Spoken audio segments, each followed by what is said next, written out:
Boa noite.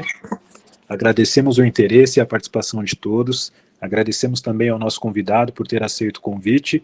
Arthur Padão Goslin é fisioterapeuta, mestre em ciência pela UFRJ, especializado em dor pelo HCFM USP e HSE do Rio de Janeiro e especialista em fisioterapia esportiva pela SONAF COFITO. Hoje vamos falar sobre como avaliar um paciente com dor crônica. As eventuais dúvidas devem ser encaminhadas no chat e serão respondidas ao final da aula. Por favor, mantenham seus microfones desligados. Boa aula a todos e aproveitem. E aí, pessoal, boa noite. Beleza pura? Como vocês estão aí nesse meio da pandemia? Poxa, super obrigado aí pelo convite de participar desse bate-papo com vocês aí da Liga.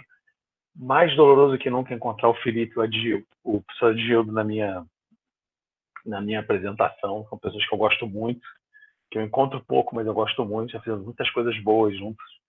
Então, prazer poder estar com vocês nesse bate-papo e dizer que todo o trabalho das ligas é um trabalho muito importante para o desenvolvimento dos acadêmicos, né? E para que vocês possam se engajar em atividades e pensando que daqui a pouco vocês vão estar formados e aí a vida vai ter que seguir, né?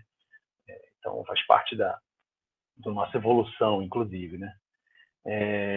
Então, novamente agradeço. Vamos bater um doloroso bate-papo sobre avaliação do paciente com dor crônica, que é uma das minhas áreas de trabalho, de domínio diário aqui no Rio de Janeiro. E eu deixo vocês super à vontade, pessoal, para me interromper a hora que vocês quiserem. E é só abrir o microfone e falar comigo, para mim não tem o menor problema, tá? Fiquem bem tranquilos quanto a isso. E só abrir o microfone e falar. Numa boa, show de bola, tá? Eu vou... Arthur, Adgildo. Adgildo, peraí que eu tô quase infartando o que você tá falando comigo aqui, cara. Calma aí, deixa eu me recuperar, peraí. Fala aí. Eu tinha que quebrar o protocolo. Fala, meu filho, só para agradecer esse prestígio. Olha, obrigado. Foi uma felicidade quando a Flávia mandou a propaganda de você. Eu falei, meu Deus do céu, só para te agradecer, muito obrigado. Pô, cara. Sei o quanto você deve estar na correria, trabalhando, te acompanho nas redes sociais. Obrigado mesmo e saudade do amigo, viu? Obrigado pelo apoio à nossa liga aí, que é fantástica. Muito Tamo obrigado, junto, cara. viu, amigo? Tamo junto. Um forte abraço. Valeu. Então, vamos lá, galera. Vou projetar aqui a minha apresentação, tá? Então, façam como professor. Quem quiser falar comigo, solta o microfone, solta a voz, tá? Aqui. A gente vai ouvir um negócio de voz já para entender um pouco sobre a avaliação da dor. Ó, compartilhando aqui a minha apresentação, só alguém aí da organização abre o microfone e fala se está tudo certo. A voz e o slide, rapidinho. Está sim, tudo certo. Maravilha. Vamos lá então, galera. Então, nossa apresentação vai ser sobre a avaliação do paciente com dor crônica. Entendam que dor crônica tem se tornado cada vez mais frequente aí em todos os serviços da fisioterapia, de uma forma geral, na estética, na área esportiva, traumato-ortopédica, neurofuncional, nos pacientes internados em UTI, CTI, em unidades de emergência, eles podem ter dor crônica chegando com dor aguda. Então, milhões de áreas de trabalho para vocês pensarem, e eu tenho certeza que se vocês se prepararem bem para atender esses pacientes, vocês vão ter um domínio muito grande, uma possibilidade muito grande de trabalhar em várias áreas da fisioterapia, de acordo com o treinamento em dor crônica que vocês possam ter. Então, é sobre avaliação em dor crônica que a gente vai conversar, alguns tópicos bem interessantes assim. E logo de cara, eu queria ter uma ideia aqui com vocês. Olha, todo mundo gosta do The Voice, não gosta? Vocês gostam do The Voice? Brasileiro, The Voice é muito ruim, mas o The Voice americano é high level, né? Para de maneira. Então, assim, eu queria mostrar para vocês, mostrar a apresentação desses dois cantores que eu acompanhei esse ano do The Voice, que o Pharrell, acho que ele foi um dos campeões aí daquele ano, né? Então, esses dois cantores, garotos aí que estavam duelando um com o outro, fizeram um ringue, né? E cada um cantou uma música. E eu vou soltar essa música deles para vocês ouvirem. Então, o que eu quero que vocês façam? Eu quero que vocês fechem os olhos quando a música estiver tocando e prestem atenção na voz do cara. Só isso, mais nada. Pode ser? Então, e depois a gente vai entender por que a avaliação tem tudo a ver com o programa The Voice. Vamos lá. Lá vai o primeiro. Olha, eu não estou vendo ninguém, hein? Eu estou acreditando que vocês estão de olhos fechados. Pelo amor de Deus, hein? Vamos lá. Ó.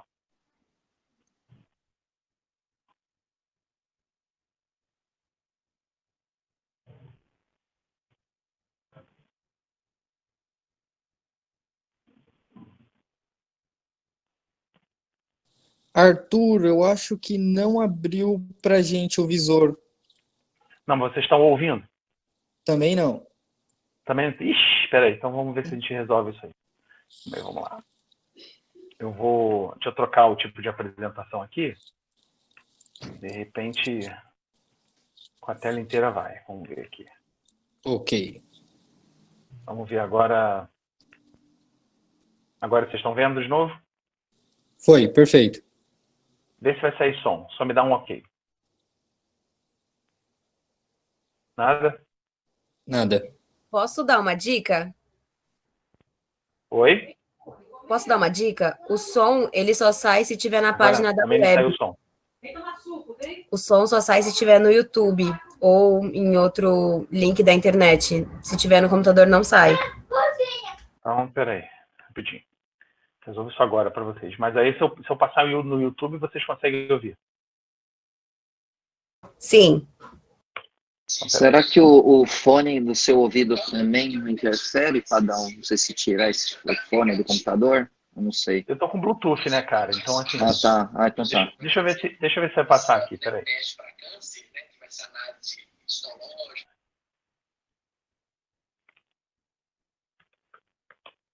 Ver se vai aparecer aqui, ó, criatura.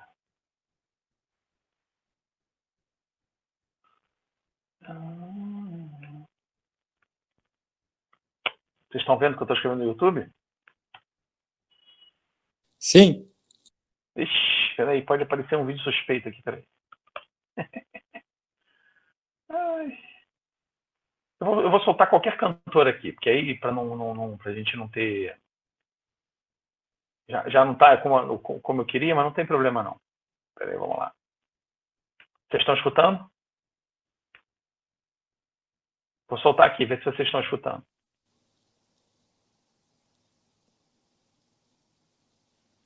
Também não foi. Também não foi? Então, deixa pra lá, não tem problema. Agora, não, tudo bem, faz parte da vida. Deixa eu pular aqui. A parada é a seguinte. Quando vocês estão assistindo aquele programa The Voice, né, como é que o cara que julga a voz dele sabe como é que é o cantor ou a cantora? Ele não sabe. Então, ele está definindo os pré-requisitos, né? O tom de voz, a melodia, a interação dele com o público, a energia que ele tem. Todos esses detalhes que estão participando da apresentação, eles estão sendo julgados. Mas estão sendo julgados pela voz. Então, o jurado, ele está ouvindo o cara, está escutando, ele tem uma escutativa muito forte para prestar atenção nisso. E quando ele vira a cadeira que ele gosta do candidato, aí ele começa a ter outros julgamentos, porque ele está vendo o candidato, ele está sentindo mais energia. Então, esses julgamentos que a gente faz com os pacientes na avaliação são exatamente os mesmos julgamentos que os jurados do The Voice fazem com os candidatos. Eles estão escutando o cantor, observando o cantor, sentindo aquela energia da apresentação, sentindo o clima do negócio, né? Eles estão entendendo qual é a conexão dele com o público, qual é a conexão dele com você. Então, as mesmas coisas que acontecem no The Voice acontecem no nosso consultório de físio, quando a gente vai avaliar o paciente. A gente está observando os fenômenos, a gente está escutando o que o paciente tem a dizer, a gente está planejando testes e exames, propondo um diagnóstico e decidindo o que fazer, né? Então, vocês estão vendo aqui que a mesma ideia do The Voice é a mesma ideia da físio, de uma forma geral, né? Em termos de todos esses domínios que a gente tem na nossa avaliação. E uma consulta de fisioterapia, normalmente, quando passa por essa sequência de avaliação, tem os mesmos domínios do The Voice. Então, acreditem, tudo que vocês fazem tem a ver com The Voice. Então, a gente julga inicialmente pela voz, porque a gente não conhece o paciente direito, a gente escuta o tom de voz dele, para ver se é um tom de voz arrastado, não é, se ele está um tom de voz choroso, não é, se tem comportamento doloroso, não tem. A gente escuta, a gente observa, a gente percebe o desempenho, né? Então, tem muitas coisas que acontecem em comum, né? Na verdade, é uma grande apresentação que o paciente está fazendo para você e você está definindo quais são os principais tópicos dessa apresentação. E nesse contato inicial, né, que você está tendo, tem os dois principais pontos que vão determinar se o paciente vai continuar com você e topar o teu diagnóstico, entender o que aconteceu, ou ele vai acabar indo embora, que é vínculo e comunicação. O vínculo tem a ver com empatia, simpatia, a construção de um relacionamento, de uma aliança entre vocês dois. Comunicação, olhar no olho do paciente, se comunicar com ele verbalmente, observar a maneira como ele fala e se movimenta, que é a comunicação não verbal, tocar no corpo dele se necessário, sentir como o corpo dele está funcionando, escutar o que ele tem a dizer. Então, vínculo e comunicação partem daquele grande princípio também do The Voice, né, deles conseguirem se conectar com o cantor, né, e se comunicar com o cantor. É a mesma coisa quando a gente vai atender uma pessoa. A gente vai preparar a avaliação dele. Vínculo e comunicação, né? E por que isso? Porque quando a gente pensa e constrói um bom vínculo e uma boa comunicação com o paciente, a gente já sabe que atender uma pessoa com dor crônica tem uma série de domínios complexos. Então, para que a gente possa dar conta de múltiplos domínios, biológicos, corporais, mente, espírito, alma, dimensões sensitiva e discriminativa, que tem a ver com como é a minha dor, aonde ela está no meu corpo, dimensões afetivas motivacionais, quais as emoções estão no meio da jogada, qual é a minha motivação para melhorar, ou eu quero ficar em repouso, ou eu quero me isolar do mundo, ou eu quero buscar o máximo de tratamento possível. E também uma dimensão cognitiva avaliativa, que é o que está acontecendo comigo, o raciocínio do fenômeno, né? O que está acontecendo, por que eu estou assim, eu estou assim porque o cara mexeu em mim, fiquei assim, eu estou assim porque eu briguei com a minha mãe. Todos esses domínios, eles têm a ver, principalmente, para sua detecção desses domínios no paciente, com sua comunicação e com seu vínculo. Então, é muito importante ter muita atenção quando a gente for atender os pacientes, porque ele está ali e você tem que estar à disposição dele. Isso foi um dos pontos assim, mais importantes, melhor que qualquer teste que eu fale para vocês, utilizados em dor crônica.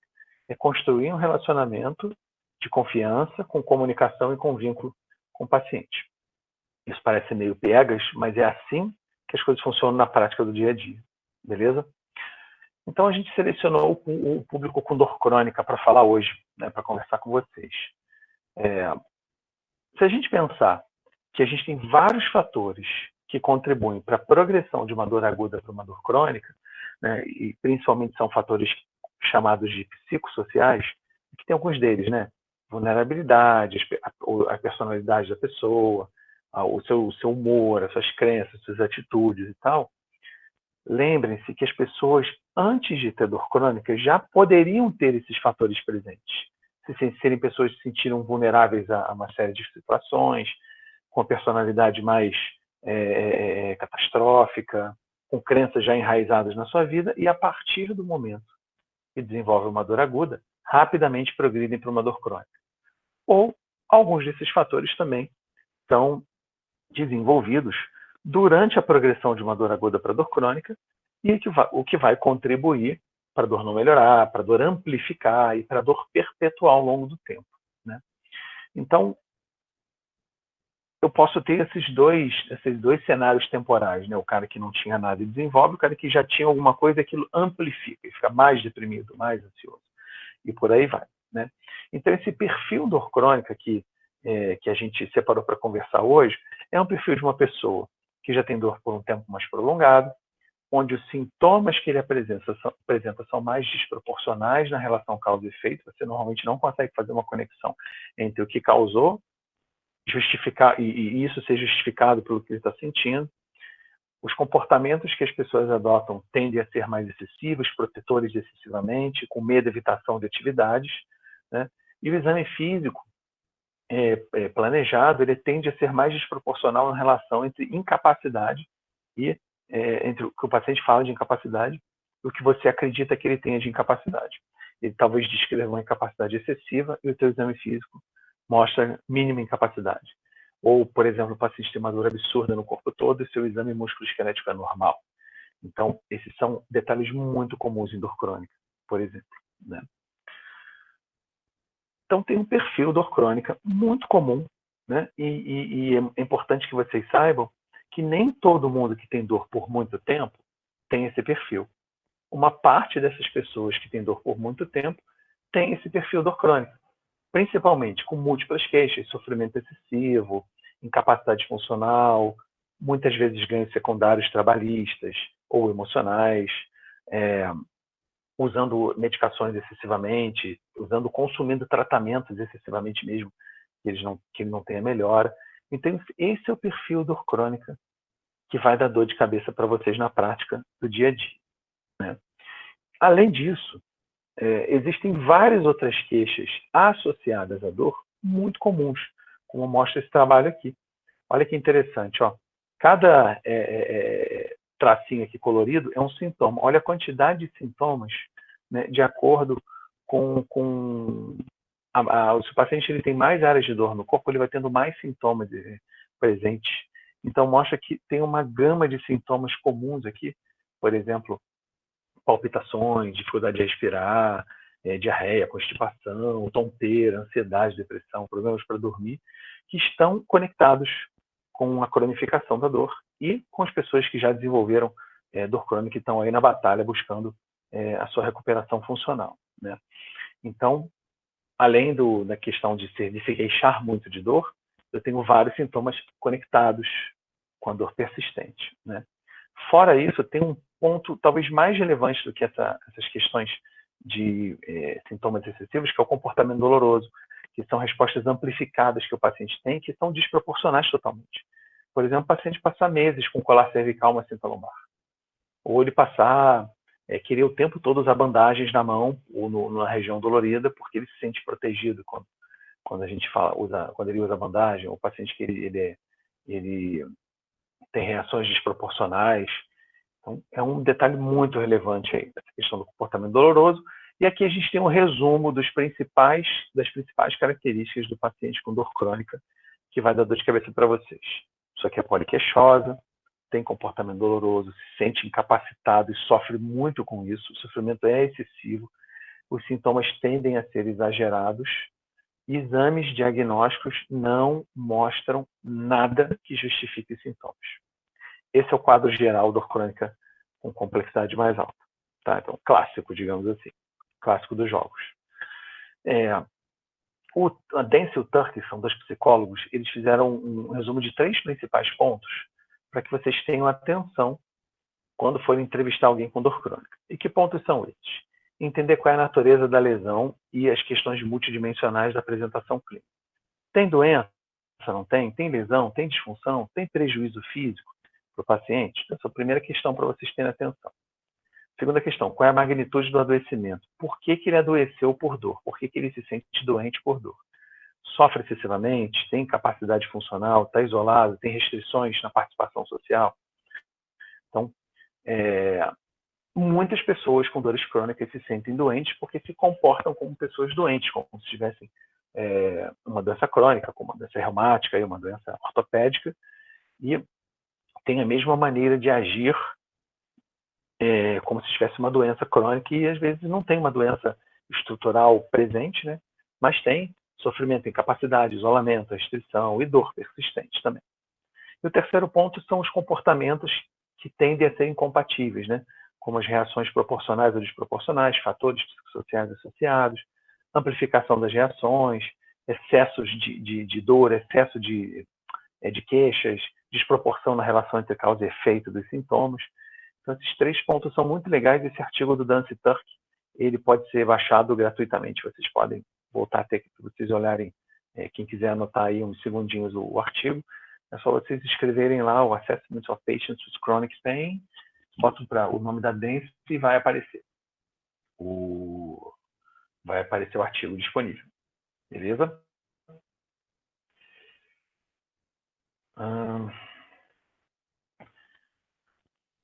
Se a gente tivesse que pensar quais são os principais pontos que nós fisioterapeutas devemos avaliar nas pessoas com dores crônicas.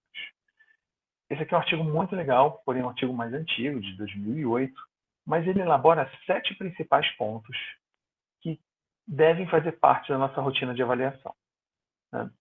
Para cada ponto desse, a gente poderia incluir vários tipos de avaliação, vários instrumentos clínicos, né? Questionários, entrevista do paciente, testes efetivos, né? Anamnese e tal. Mas o ideal é que você consiga minimamente registrar esses 7 pontos dos pacientes. Que pontos são esses? A descrição dos sintomas, que é a maneira como ele relata a experiência dolorosa. Então, você pode caracterizar a dor de com diversos pontos, né? Qualidade da dor, o que piora, o que melhora, quanto tempo dura a dor, qual é a frequência dos sintomas, qual é o impacto funcional que isso tem, qual é a sua intensidade. Eu não posso pegar essa turma toda para fazer essa investigação. Isso de forma livre, tá? De livre relato. Você vai registrando e escrevendo. Ou eu posso usar questionários que vão me ajudar a detectar essas características. Então, por exemplo, se eu quiser usar um questionário unidimensional para intensidade, eu vou usar escalas de intensidade, visual analógica, numérica, de faces e tal. Se eu quiser entender a experiência da dor de forma multidimensional, eu tenho que usar questionários multidimensionais. Questionário de dor de McGill, o inventário breve de dor, são os 2 principais questionários que fazem isso para a gente, nos ajudam nessa coleta de dados, né? O segundo ponto é entender se existe relação entre dor e incapacidade, se elas estão super amigas ou elas são desproporcionais. Existe um certo exagero na dor crônica para relatar incapacidade. Existe muita incapacidade para muita dor. Quando você vai testar o paciente e examinar ele, a capacidade tende a ser menor. Mas não é para vocês desvalorizarem a incapacidade do paciente pelo relato dele. Só saibam que existe normalmente uma desproporção nessa relação. E aí, quando a gente fala de relação entre dor e incapacidade, a gente pode usar questionários para fazer isso. E aí eu recomendo para vocês esse questionário aqui, ó. Deixa eu abrir aqui no celular. Para Android e para a Apple.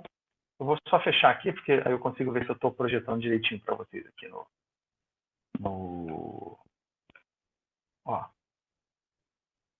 Ixi, espera aí. É o Physiotherapy Questionnaires. Vocês conhecem?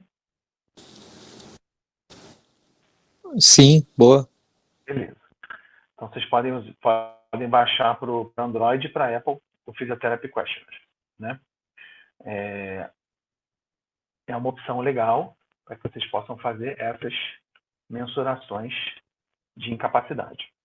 Ou testar o paciente, né, com testes específicos. Por exemplo, fazer um time up and go, que é o levantar, andar 3 metros e voltar e sentar, né? Fazer testes de força, testes específicos para resistência, testes de capacidade funcional, caminhada de 6 minutos, toda essa relação de capacidade funcional e dor. Número 3 é o nível de estresse afetivo. Saber se o paciente, qual o grau de comprometimento emocional que está envolvido na condição dolorosa dele. E aí vocês vão falar de ansiedade, depressão, catastrofismo, medo, evitação, pessimismo e tal. E aí, como nós não somos psicólogos, a gente tem que detectar esses traços, dessas características na avaliação, usando instrumentos e usando também a nossa expertise e coleta de dados, visual, mental. Né? Se você perceber que ele está deprimido ou perceber que ele está ansioso, que isso gera um determinado impacto na funcionalidade, vale a pena direcionar o paciente para a saúde mental. Em dor crônica, normalmente a gente tem depressão e ansiedade como carro-chefe desses fatores de humores, né, alterados, e nos últimos tempos tem aparecido muito o medo e evitação de movimentos e o catastrofismo, que é o pessimismo quanto ao futuro do paciente, né? Número 4 e número 5 são coping. Coping é um enfrentamento. É um enfrentamento positivo da condição, um enfrentamento negativo da condição. Então, aí tem vários detalhes para vocês entenderem como ele enfrenta bem e enfrenta mal. Por exemplo, toda vez que eu tenho dor, eu faço repouso. Isso é um enfrentamento negativo. Toda vez que eu estou com dor, eu me trato logo e uso remédio. Tem uma parte positiva e uma parte negativa. Então, essas atitudes das pessoas em relação ao seu enfrentamento da dor, a gente vai encaixar como coping positivo ou negativo. O sexto ponto é entender o nível de atividade física do paciente, o quanto ativo ele é. E aí a gente pode coletar essas informações de diversos cenários do dia a dia dele, trabalho, academia de exercício físico, estudo de pilates, qual o deslocamento dele no dia a dia. Tem até um questionário que a gente pode, vocês podem aplicar, que é o IPAC, que é o Questionário Internacional de Atividade Física, que é um questionário, tem uma versão curta e versão longa dele, questionário bem interessante, né? Se vocês digitarem IPAC lá no YouTube, IPAC resumido, vocês vão ver um vídeo de uns 16 minutos ensinando a usar esse questionário. Bem maneiro de usar na prática. E também coletar essas informações. Desculpa, gente. E também coletar essas informações sobre atividade física com terceiros quando o paciente tem dificuldade de comunicação, né? Com os cuidadores e com familiares, para entender o quanto ativa a pessoa é. E o 7º item é o nível de suporte do paciente. Ou seja, o quanto de ajuda ele tem de cuidadores, familiares, amigos, profissionais de saúde, que podem ser bons para ele dar suporte ou podem ser ruins para ele dar suporte. Se vocês minimamente conseguirem detectar essas características com informações mínimas, vocês vão estar muito bem, vão ter feito uma avaliação mínima muito boa, né? Talvez possam aprofundar um pouco mais alguns desses tópicos, não tem problema. O ideal é que a gente consiga detectar esses 7 itens no modelo de avaliação da fisioterapia, especialmente a avaliação funcional, que é bem a nossa praia, né? Quando a gente vai para o exame físico, né, a gente utiliza o exame funcional, né, o fisioterapeuta tem um domínio do exame funcional muito grande, e aí a gente consegue trabalhar com diversos domínios mais subjetivos, que tendem a falhar mais, né, porque, por exemplo, observar e botar a mão são formas de avaliação muito elas são muito bonitas, mas elas são muito ruins para detectar o fenômeno. Por quê?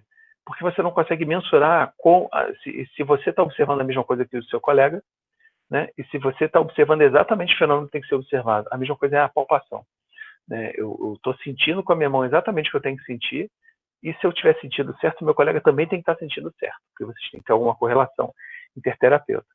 Então, quando você olha, bota a mão, escuta, você tem uma subjetividade muito grande para definir qual o fenômeno que você está observando. E tudo que você puder mensurar de forma objetiva vai ter uma questão para o seu julgamento, do seu julgamento, para você definir o que o paciente tem que fazer, muito mais importância do que as questões mais subjetivas. E, infelizmente, a gente pensa muito mais nessa forma no nosso dia a dia. Então, aqui tem alguma sequência de testes, eu não vou falar deles todos para vocês, mas só para vocês entenderem que a gente tende a avaliar essas características, né, esses modelos de teste: observação, amplitude, força, as sensibilidades e tal, num bom exame físico, né? Existem 3 principais modelos de avaliação funcional que a gente faz de rotina, né? Observação dos fenômenos, métodos informativos e análise funcional. Observação é quando a gente está simplesmente observando o fenômeno e definindo, pré-julgando. Por exemplo, eu não sei se esse vídeo vai passar para vocês, eu acho que não, mas a gente está observando a amplitude de movimento da paciente. A gente observa a amplitude, a gente observa a qualidade do movimento, se ele tem falhas, se a pessoa é resistente, ela faz alguma careta quando se movimenta, se ela tem uma amplitude boa, se ela tem uma amplitude ruim, tudo por observação, né? Então, você está comparando sempre um segmento com o outro, porque quando a gente tem essa possibilidade, a gente consegue ter uma comparação melhor, né? Uma análise comparativa. Outros, vocês não estão vendo vídeo nenhum, né? Estamos conseguindo, sim. Ah, então graças a Deus, menos mal, só não está escutando, né? Isso, só não está escutando. Beleza, ótimo. Obrigado, já salvou a minha noite, tá, galera? Por exemplo, vamos ver esse cara aqui. Esse cara, ele era aqui do Rio de Janeiro, ele é o que tem o melhor tempo de ultramaratona. Ele faz 50 e poucos quilômetros de corrida de aventura. Olha como ele salta.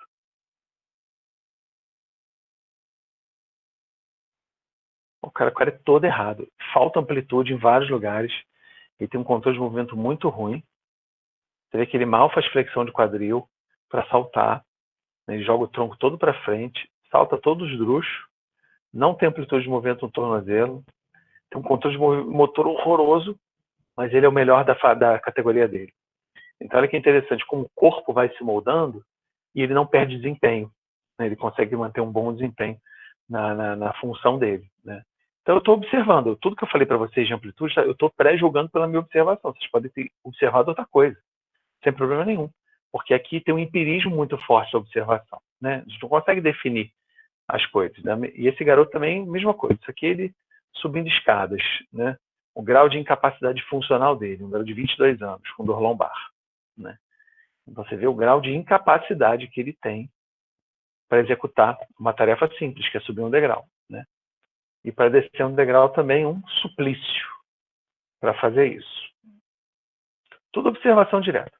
Também minha paciente aqui, olha como o movimento do braço dela é todo quebrado, né? Ela vai movimentando meio em fases, né? Ó, todo quebradinho e ela tá super animada de movimentar, né? Pelo visto. Tadinha, sofria pra caramba, garota. Né? Tá vendo? Movimento todo quebrado com a qualidade que a gente vai considerar inferior, né? Então, basicamente, boa parte dos testes das coisas que a gente tem na manga para examinar o sistema musculoesquelético, talvez 60% deles, são por observação. Por exemplo, amplitude de movimento. Eu estou observando quanto tem de movimento, ou está faltando. Força. Se eu fizer força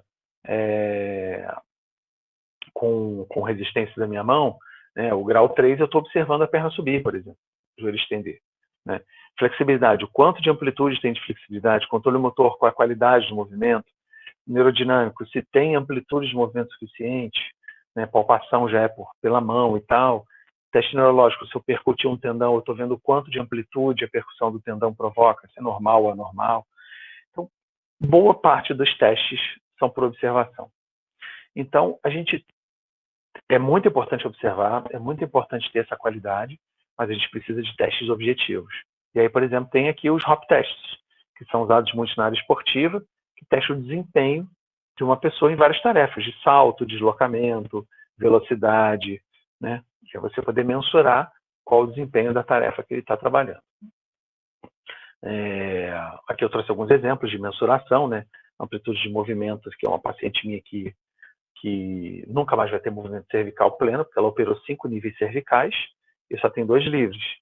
Então, vai ter muita limitação. E a gente pode, por exemplo, avaliar a amplitude observando, ou usando um goniômetro, ou usando uma filmagem, ou usando o goniômetro digital que tem para celular. Se vocês botarem, tem o clinômetro, é um goniômetro digital, né?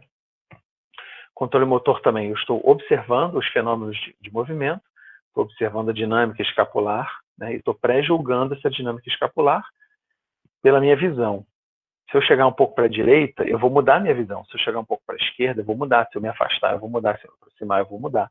Então, olha a quantidade de falhas que podem existir pela observação da gente, né? Então, vamos ver aqui o caso dela. Contraiu o glúteo e levantou a perna. Eu estou olhando, né? Eu não estou mensurando com uma eletromiografia que eu poderia fazer, né? Com eletrodos.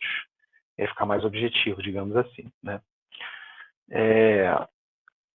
Hoje em dia, a gente se usa muito os modelos de subgrupo para testar a função, né? Então, por exemplo, a dor lombar, tem subgrupos de escolha de tratamento, subgrupos de definição de sintomas e tal, como os professores de vocês conhecem, com certeza. Aqui um outro exemplo de teste funcional por observação, que é o Time Up and Go, ou Stand Up and Go, também falo assim, mas o nome é TUG, né? Time Up and Go. O cara está sentado, ele vai levantar, andar 3 metros, passar por um obstáculo e voltar a sentar esses 3 metros. Então, ele tem um tempo para fazer isso, né? Que normalmente são 10 segundos. Se ele ultrapassa 10 segundos, você já entende que a capacidade funcional dele para essa tarefa é reduzida, né? Então, e quanto mais demorado esse tempo maior o risco de queda, né? E muitas vezes está correlacionado a sintomas dolorosos. Indo para os métodos informativos, a gente está falando de questionários, da entrevista do paciente e tal. E aqui eu botei o exemplo do Physiotherapy Questionnaires para vocês verem quantos questionários tem disponíveis para a gente fazer essa mensuração e a própria entrevista do paciente também. E quais são os questionários que estão aí disponíveis para serem utilizados nos pacientes com dor crônica de vocês. Cada questionário tem um objetivo, então os 2 primeiros aqui são os questionários que avaliam a experiência dor, né? Todas as características possíveis da dor. E depois a gente vem narrativos relacionados à anamnese, entrevista, respostas são fatores psicológicos, impactos são os fatores funcionais, como capacidade funcional e qualidade de vida, triagem para falar de prognóstico, específicos de condições, como para dor neuropática e para sensibilização do sistema nervoso, e questionários de diagnóstico, por exemplo, para fibromialgia, que faz parte do critério atual de diagnóstico da fibro, né? E por último aqui essa questão da avaliação funcional, análise funcional de diversas características, né? Lembre que o fisioterapeuta é o profissional que mais tem habilitação, treinamento para fazer avaliação funcional. Então esses domínios que vocês estão vendo aqui, atividade física, os hábitos intestinais, urinários, função familiar, atividade social, mobilidade, podem ser avaliados pelo físio, desde que vocês se preparem para avaliar esses domínios, né? E aí vocês podem entender, de uma forma geral, o impacto funcional que a dor pode provocar na vida das pessoas, né? Fora que eu tenho várias características psicossociais que estão contribuindo, muitas das vezes negativamente, para os pacientes não conseguirem se movimentar bem. Então não é um problema puramente biomecânico, é porque o sistema dele está impedindo o sistema nervoso, os outros várias comorbidades, a questão de vulnerabilidade, né, vão impedindo que o corpo do paciente funcione bem. E ele vai ter restrição de amplitude, vai ter um controle motor alterado, vai ter redução da resistência pelo desuso, e não é um problema do desuso, isso vira secundário, né? Então, por muito tempo se tratava essas questões e não se mudava o desfecho do paciente, mas hoje em dia, né, com a quantidade de informação importante que vem sendo desenvolvida em dor crônica, a gente sabe que nós temos muitas possibilidades de avaliação na fisioterapia, desde que você entenda o que você está avaliando e não avalie por avaliar, por coletar o dado à toa, né? Outra ferramenta importante de análise funcional é a qualidade de vida. Aqui eu trouxe o exemplo do SF36 e tem um aplicativo do SF36, que é o SF36+, e o SF36 avalia 8 domínios de qualidade de vida e que são super impactados em pessoas com dores crônicas, né? Aqui um exemplo também da CIF, da Classificação Internacional de Funcionalidade, né? A CIF ela é o instrumento de avaliação funcional mais adequado à fisioterapia, que, não só de minha opinião, mas também de os conselhos de classe da Físio recomendam que a gente utilize. Então, a CIF tem alguns domínios, né, como funções e estruturas do corpo, atividades do dia a dia e restrição na participação social, né, conectados com fatores ambientais, pessoais e emocionais. E aqui tem um exemplo da gente organizando a CIF, um capítulo do Profísio que eu, o Marcos e o Rafael escrevemos em 2018, aplicando o modelo da CIF em um paciente com síndrome do impacto no ombro, né? Então, tinha dor no ombro, e aí a gente colocou todas as estruturas e funções alteradas, as atividades que o paciente tinha problema e qual é a sua restrição na participação social. A CIF gera códigos, então a gente colocou os códigos aqui, assim como o CID tem códigos, né, de doenças, né, e é assim que a gente monta a CIF. Fica bem interessante você enxergar o panorama funcional do paciente. É um modelo de avaliação funcional, tá, pessoal? Não é o melhor modelo. Existem outros modelos que podem agregar mais para vocês em alguns pacientes, mas de uma forma geral os pacientes vão se encaixar bem aí no modelo da CIF. Outra parte do exame dos pacientes com dor é uma particularidade, uma parte muito particular minha, porque eu gosto muito desse modelo de exame, porque os indivíduos com dores crônicas têm alterações somatosensoriais com muita frequência. E o exame somatosensorial é o exame que avalia as sensibilidades, né, e respostas dos sistemas sensoriais. Então, a gente está usando de uma série de instrumentos adequados para a prática clínica, né, que vão detectar vários fenômenos que são importantes, que falam a favor de você detectar alterações no sistema nervoso. E normalmente são alterações de aumento de sensibilidade, né, como hiperalgesia, alodine e por aí. Então, eu trouxe aqui alguns exemplos, usando algômetro de pressão, para que a gente possa avaliar limiares do por pressão, hiperalgesia primária, secundária, né, na região que o paciente sente dor, áreas de alodínia, que são dores desproporcionais, totalmente não esperadas que o paciente tem, né? Então, aqui tem um exemplo, o paciente teve herpes zoster e uma área gigantesca de alodínia, significa que ela não pode nem encostar uma blusa direito, porque dói, né? Pode um vento passar ali, que ela sente dor também. Um outro modelo de exame somatosensorial para somação temporal, observe o vídeo dessa menina aqui. Esse essa micropontinha que vocês estão vendo aqui na imagem é o que eu estou encostando, é o que a aluna está encostando na pele da outra. Significa que o paciente está exacerbadamente sensível a estímulos que não eram para doer. Você vê que ela tem dor cervical e ela está estimulando no braço com reações desproporcionais. Um exemplo de reações com alodínia difusas, né? E um último teste de avaliação somatosensorial é para a gente testar a capacidade analgésica do paciente com dor. E a gente sabe que pessoas com dores crônicas persistentes podem ter uma deficiência analgésica, ou seja, ele não consegue liberar analgésico. E a gente tem uma forma de testar se o sistema do paciente está conseguindo liberar analgésico ou não. A gente chama esse teste de modulação condicionada da dor. Então, resumindo aí o nosso bate-papo doloroso, apresentei para vocês maneiras da gente observar a anamnese, o exame físico, como a gente deve se portar dentro dessas investigações. O exame do fisioterapeuta é um exame muito funcional, muito mais funcional do que os outros. Coletar características de dor todo mundo coleta, mas avaliar a função não é todo mundo que sabe avaliar. Então a gente tem que abraçar essa ideia, né? E em várias áreas da físio, a avaliação do físio é muito focada na função, e em dor também vai ser. Função musculoesquelética, função mental, função cognitiva, função somatosensorial. Então essas funções avaliadas, elas vão dar muitas respostas potenciais para vocês, para que vocês também definam o que vocês querem fazer. Se vocês querem atender o paciente, vocês podem que eu digo tem condições de ter desfechos favoráveis para o paciente, se vocês querem encaminhar ele para um profissional mais adequado. Então, esses detalhes da avaliação funcional ajudam vocês muito, mas muito, para tomar essas decisões, né? E, lógico, né? Quanto mais o exame de vocês for subjetivo, ou seja, depender da visão e da mão, menos respostas vocês vão ter. Porque vocês vão ter mais dificuldade de tomar algumas decisões, porque vai faltar objetividade. E como é que você vai comparar isso depois de algumas semanas ou de algum pouco mais de um mês e tal? Vai comparar com aquilo que você viu, que você tocou? Não rola.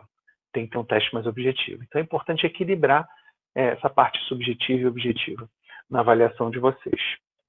Beleza pura? É isso, galera. Muito obrigado aí. Antes que vocês fiquem à vontade para me perguntar qualquer coisa, quem quiser falar comigo é só entrar lá no meu Instagram, que é o Arthur Padão Fisiodor. E quem quiser participar do nosso grupo de estudos de avaliação e tal, é no Telegram, vocês vão lá no link da minha bio.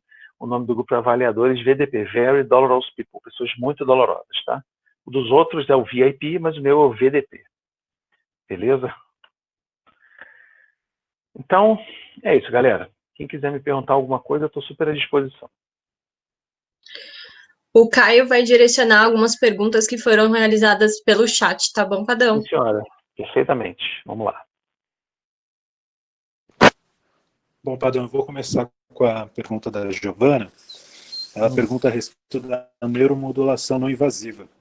Os pacientes que são submetidos apresentam grandes melhoras em comparação aos que não são? Olha, neuromodulação não invasiva é uma proposta, não é uma proposta antiga, mas também ela seja muito recente para a maioria das pessoas, né?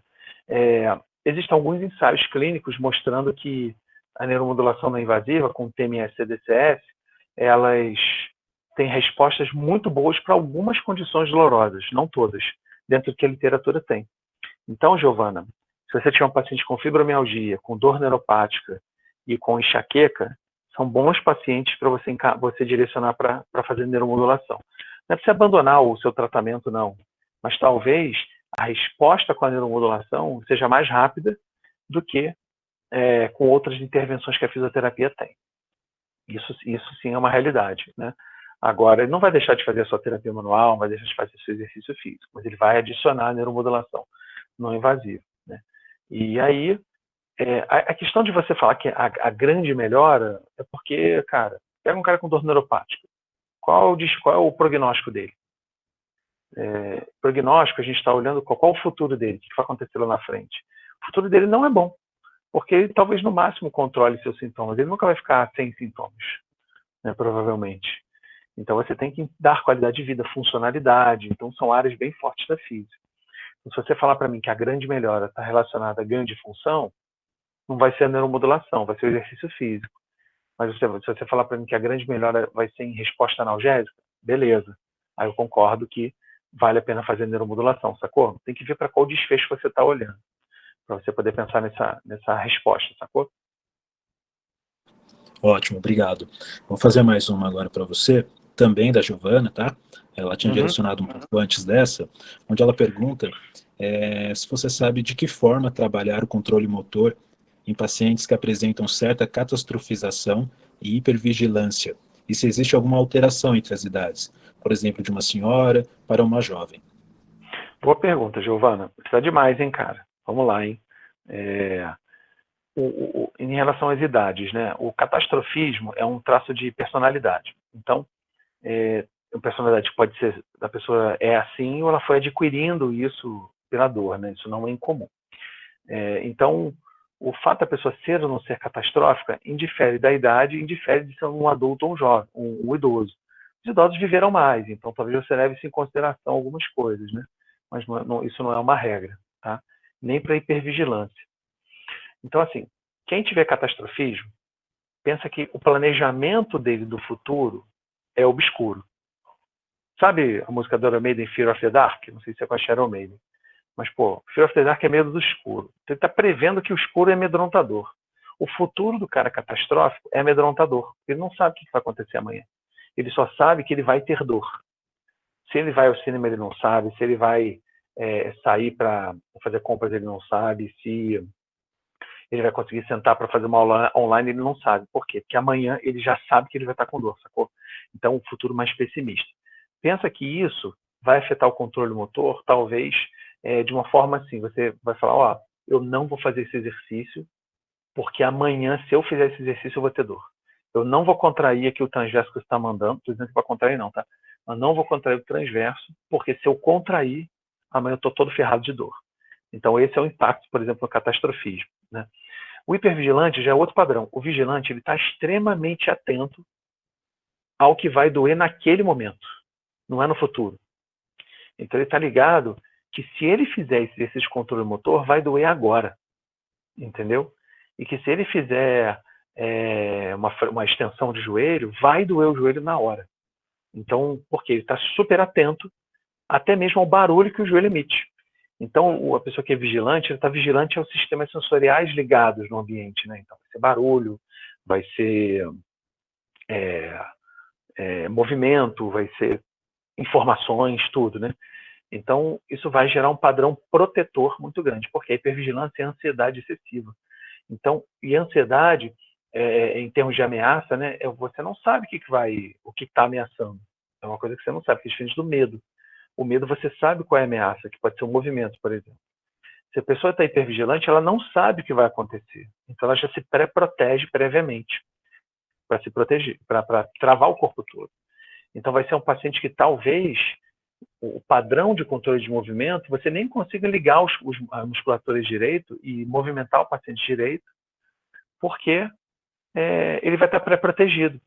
O catastrofismo, ele pode até fazer numa boa, mas ele sabe que amanhã vai dar ruim, entendeu?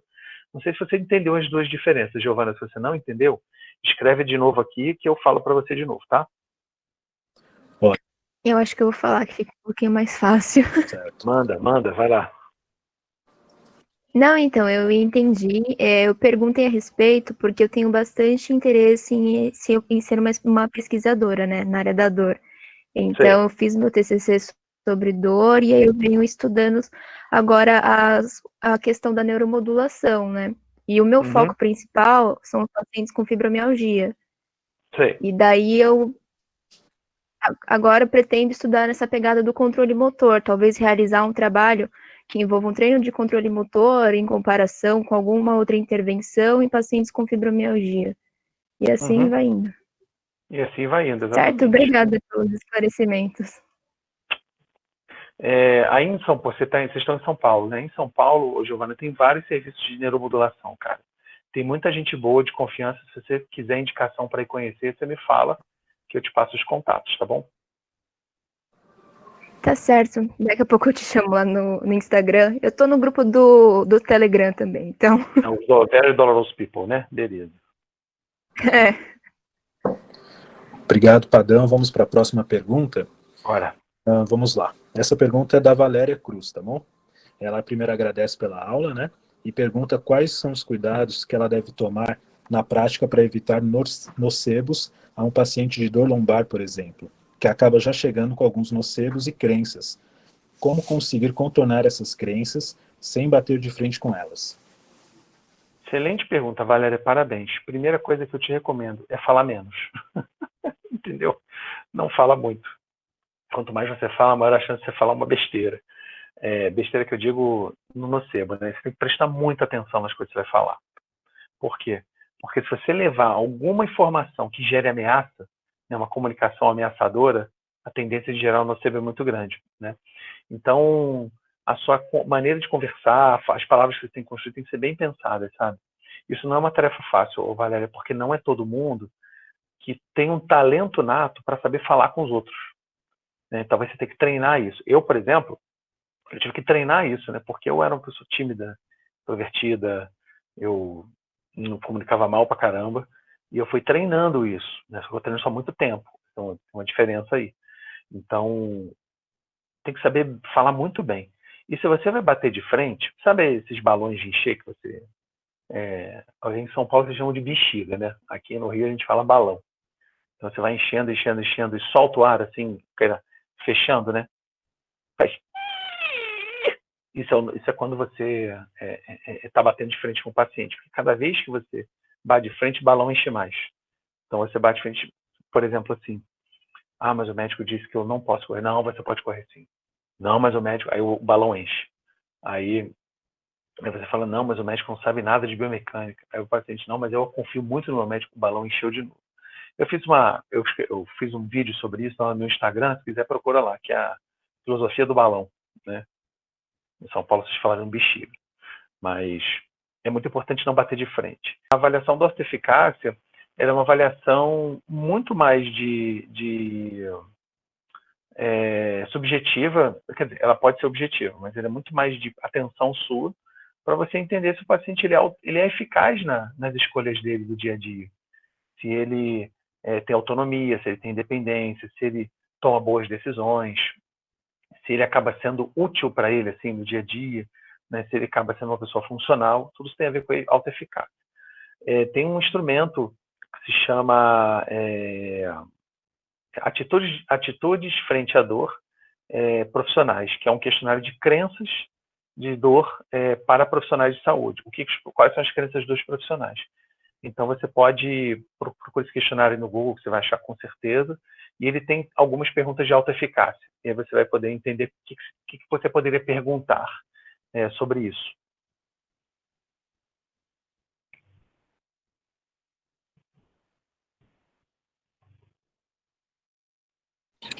Uma pergunta. A pergunta é do Sandro. É a seguinte: a dor no ombro, quando inicia aguda, passa a ser crônica e acorda a pessoa durante a madrugada. Tem inflamação no local? Nem toda dor aguda, professor, são dores que têm processo inflamatório, né? Até porque para provar que tem processo inflamatório, deveria fazer um exame local, né? Não um exame de sangue, mas um exame de ultrassom, um exame de ressonância, né? Ou até você determinar a temperatura, né, com uma termografia. Serão exames que te ajudariam a entender se tem inflamação, né? Mas, de uma forma geral, as dores agudas podem ter processos inflamatórios presentes, ainda mais quando a história da condição leva a crer isso, né, um trauma, né, um microtrauma acontecendo. Mas em dor crônica não é comum você encontrar processos inflamatórios locais, é comum você encontrar processos inflamatórios mais sistêmicos, mas num grau muito baixo, né, que aí é mais difícil detectar em exames de imagem, e aí você começa a pensar em condições que são mais inflamatórias, como obesidade, transtornos alimentares, pessoas que têm doenças imunológicas. Aí você sai um pouco daquele padrão de achar causa e efeito, entendeu, professor? Mas, de uma forma geral, é difícil encontrar inflamação local em pessoas com dores crônicas. Não impossível, mas é mais difícil. Obrigado. Vamos para a penúltima pergunta, tá, Padão? Vamos lá. A Opa. pergunta é a seguinte. A dor é multidimensional. A sua mensuração se faz importante por meio das escalas. Quais você indica? As escalas mais unidimensionais ou as multidimensionais? As escalas unidimensionais avaliam uma dimensão. Então, por exemplo, eu quero avaliar a intensidade, eu vou usar uma escala visual analógica. Né? Eu quero saber aonde dói no corpo do paciente. Então, eu vou pegar um mapa corporal e vou pedir para ele pintar o mapa. Então, eu estou avaliando uma dimensão, o local da dor ou a intensidade. Os questionários multidimensionais avaliam múltiplas dimensões da dor. Lembra que eu falei num dos primeiros slides das dimensões sensitivo-discriminativa, afetiva motivacional e cognitiva variativa? Existem 2 instrumentos validados por português que avaliam essas dimensões, que é o questionário de dor de McGill, que é o mais famoso de todos, e o questionário de dor de McGill tem 4 versões, e tem o inventário breve de dor, que eu gosto mais, porque ele é mais simples e mais prático no dia a dia, mas ele não é tão completo em dor como o McGill. Então, se você quer fazer uma investigação a fundo da dor, tem que usar o McGill. Se você quiser investigar dor e função de uma forma geral, você vai usar o inventário breve de dor. Obrigado. Vamos lá para a última pergunta, então, dessa noite, que é a seguinte. Como consigo identificar se meu paciente tem sensibilização central? O fato de apresentar alodinia e hiperalgesia já fecha a questão? Ótima pergunta, excelente. Quem fez a pergunta?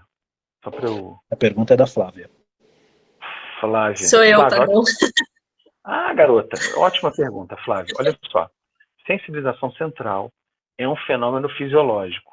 A gente sensibiliza os neurônios do sistema nervoso central quando existe excesso de nocepção, entrada de estímulos, e quando tem ameaça no sistema, ameaças de alguma forma no sistema. Então, a própria definição de sensibilização central fala para a gente que eu tenho uma amplificação dos sinais de entrada e eles estão acima do limiar, que é supralimiar. Isso é fisiológico. Então, é normal o sistema nervoso central estar sensível nessas condições. Anormal é isso persistir quando, por exemplo, você removeu a entrada de nocepção, quando a ameaça foi reduzida, né? Quando o sistema começa a amplificar as suas respostas, então a gente evolui para uma sensibilização central anormal, né? Que já recebeu vários nomes, isso inclusive.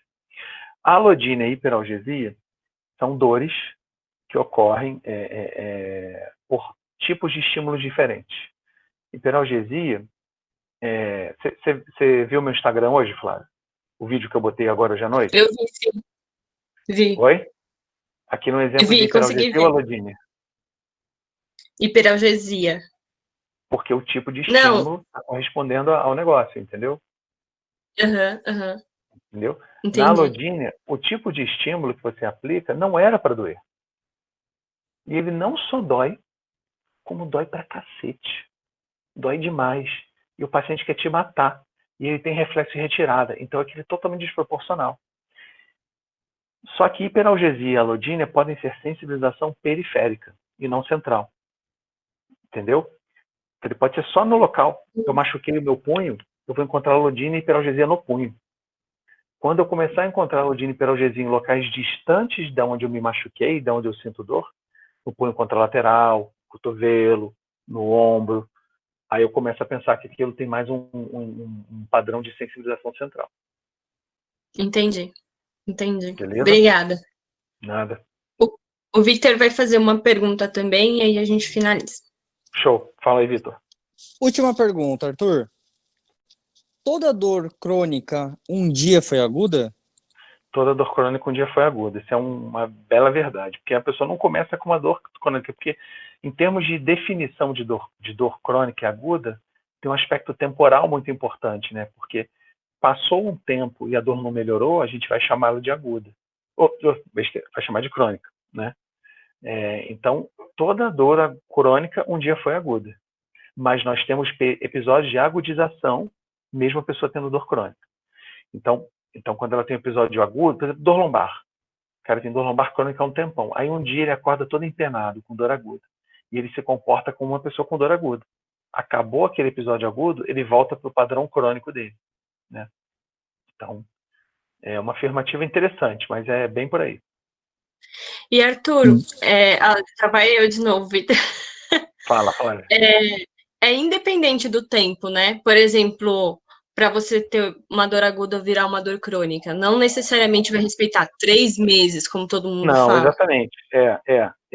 A IASP vai mudar essa definição de dor aguda e crônica em breve, no próximo congresso de dor, que era esse ano, na Holanda, mas não vai ser, né?